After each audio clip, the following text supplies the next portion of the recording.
Hi guys, আমি তপতি রান্নাঘরে আপনাদের সবাইকে স্বাগত। আজকে আপনাদের বানিয়ে দেখাবো এই যে পেঁপে আলু দিয়ে বাটা মাছের ঝোল। কিভাবে রেসিপিটি বানালাম চলুন দেখে নিন। গ্যাসটা অন করে নেব। গ্যাসে একটা কড়াই নিয়ে নিয়েছে। কড়াইতে পরিমাণ মতো সরষের তেল দিয়ে নেব। তেলটাকে ভালো করে একটু গরম করে নেব। তেলটা ভালো করে গরম হয়ে গেছে।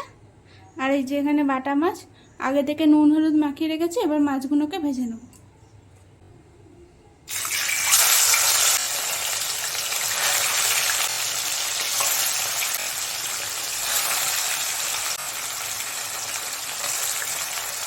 মাছগুলোকে 2 মিনিটের মতো ভালো করে ভেজে নেব।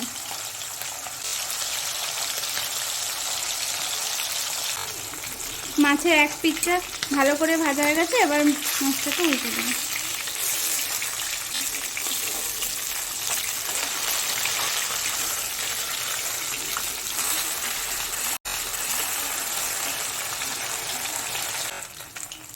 মাছগুলো ভালো করে ভাজা হয়ে গেছে, এবার তুলে নেব।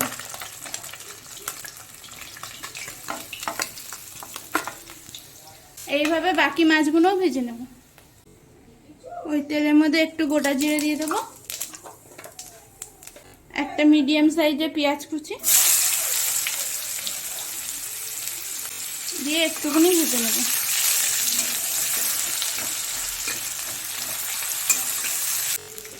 আলু আর পেঁপেটা এবার দিয়ে দেবো।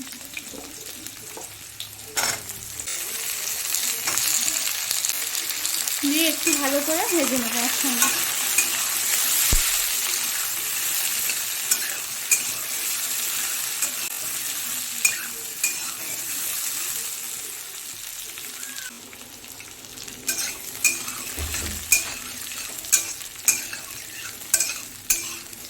আলু আর পেঁপেটা ভাজা হয়ে গেছে ভালো করে।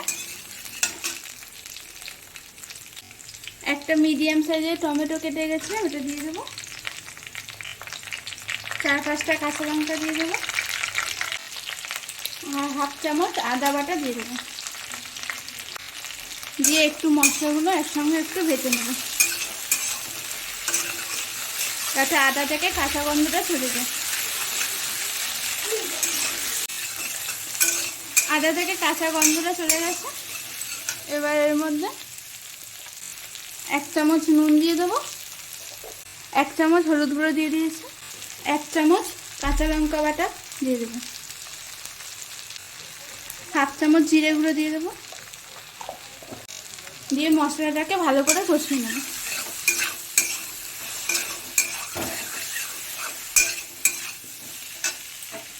একটু জল দিয়ে দেবো।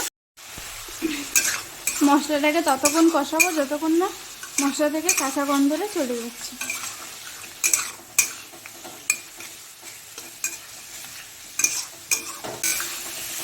মশলাটা ভালো করে কষানো হয়ে গেছে, এবার পরিমাণ মতো জল দিয়ে দেবো।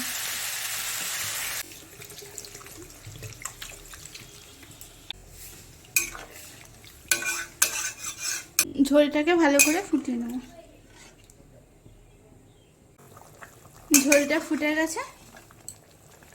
এই যে ভেজে রাখা মাছগুলো এবার দিয়ে দেবো।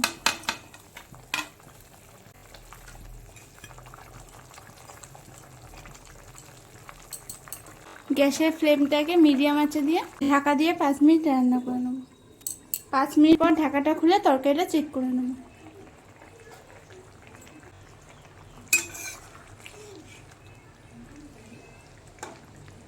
আলু আর পেঁপেটা ভালো করে সিদ্ধ হয়ে গেছে, তরকারিটা আমার হয়ে গেছে, এবার নামিয়ে নেব। পেঁপে আলু দিয়ে বাটা মাছের ঝোল রেডি হয়ে গেছে। যদি রেসিপিটি ভালো লাগে লাইক কমেন্ট আর সাবস্ক্রাইব করে দেবেন। পাশে থাকা বেল আইকনটি প্রেস করে দেবেন, যাতে আমার ভিডিও নোটিফিকেশন সবার আগে আপনার কাছে পৌঁছায়। দেখা হবে আবার নতুন কোনো রেসিপি নিয়ে।